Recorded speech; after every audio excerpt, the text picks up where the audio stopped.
Wait. I don't think I stuttered. I recently watched this debate between atheists and believers about the existence of God. And I was an atheist for most of my life, so this was so interesting to see. And I couldn't help but agree with both perspectives.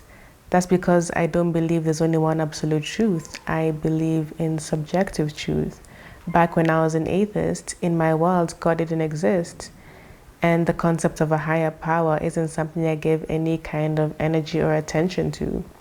And that was my reality. Now, my truth looks a bit different from that. So I think that we can learn from different kinds of perspectives, like in this debate.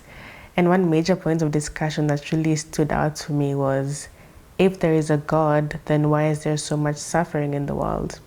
And I think that question can be best answered by going back to our creation.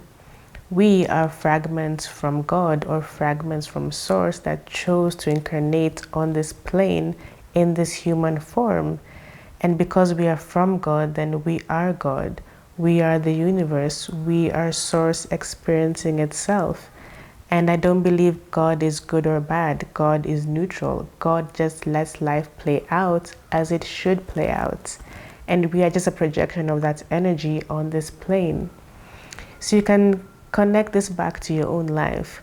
Because we're here for 80 to 90 years at best, then we're able to look back on our lives and see how a difficulty prepared us for a bigger moment in life, how a major heartbreak or a wrong business decision or a life choice that really hurt us or brought us a lot of challenges was preparing us for something more challenging in future, because it was molding us to be the kind of person we needed to be to take on our lives in future.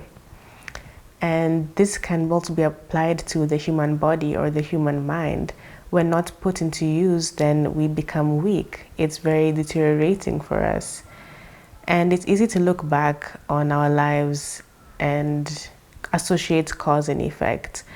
But as an infinite and eternal soul that has their perspective limited by time and space through the lens of the human experience, it's hard to see things from a multidimensional point of view.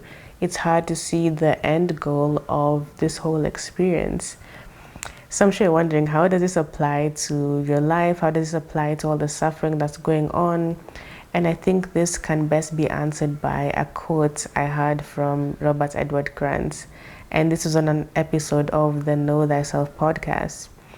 And he said, "We are here, our purpose here on earth is to learn how to love and how to be loved." And there's so much pain, there's so much grief, there's so much suffering happening in the world. And we all are able to put together some kind of effort into helping people out. It could be financially, emotionally, mentally, holding people, being there for them. And through these compounded efforts, then that's how we get closer to love, to forgiveness, to compassion. The universe right now is constantly expanding, and that's us. That's just a reflection of us. And it just shows how we are also growing and evolving as a collective. So we're pulling from different experiences, from different people's perspectives, so that we can learn, we can come back to ourselves. And I believe that's how we learn how to love and how to be loved.